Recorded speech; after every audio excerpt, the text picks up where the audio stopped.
So let's talk about COB as it relates to Medicare.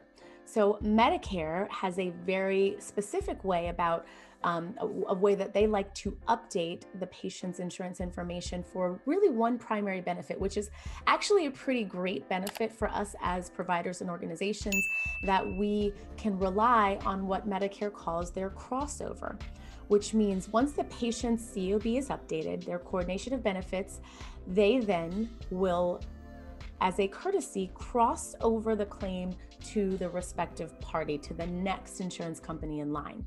So that means that insurance A is Medicare. Medicare is the primary.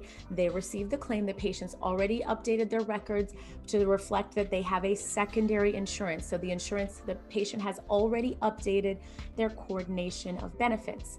So once Medicare has that updated record, they receive the claim, they process and pay the claim, whatever benefits that are allowed for that service, and then the 20% that Medicare requires is payable by patient or so on.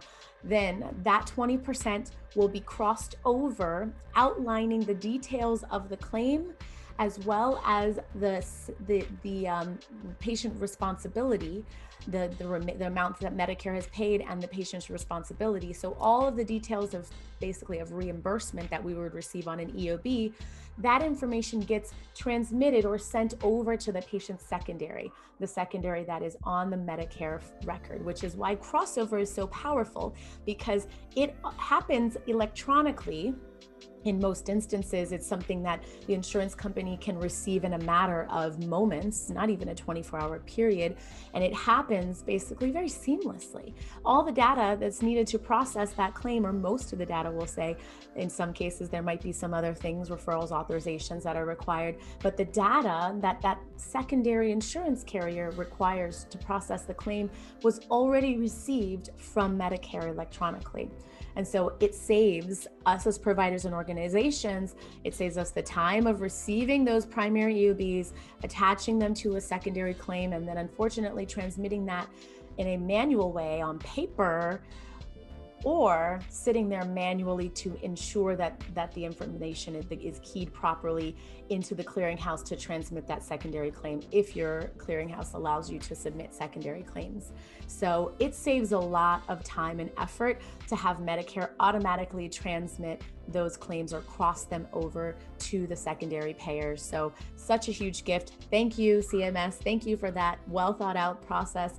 We hope that other insurance carriers can learn from that habit. There are many things that we could improve and kind of streamline in the whole relationship from primary all the way to the tertiary or other benefits that the patient may have. So it's helpful for us to be able to let those claims move their way through, if the patient's coordination of benefits is updated, move their way through the sequential order of that patient's coverage. So that is Medicare crossover. A lot of people use COB or crossover in lieu of COB with regards to Medicare. The patients will likely not see that term.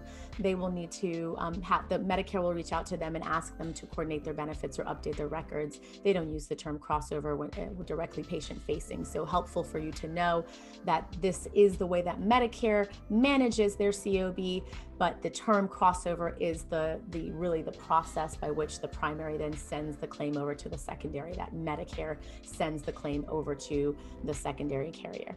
Okay, thank you guys so much. Look forward to seeing you next time. If you found this video helpful, give it a thumbs up. And if you're new here, welcome. We post videos each and every week. So don't forget to subscribe and hit the little bell so you don't miss out on videos that will help strengthen your knowledge and the business side of healthcare. Until next time, my friends.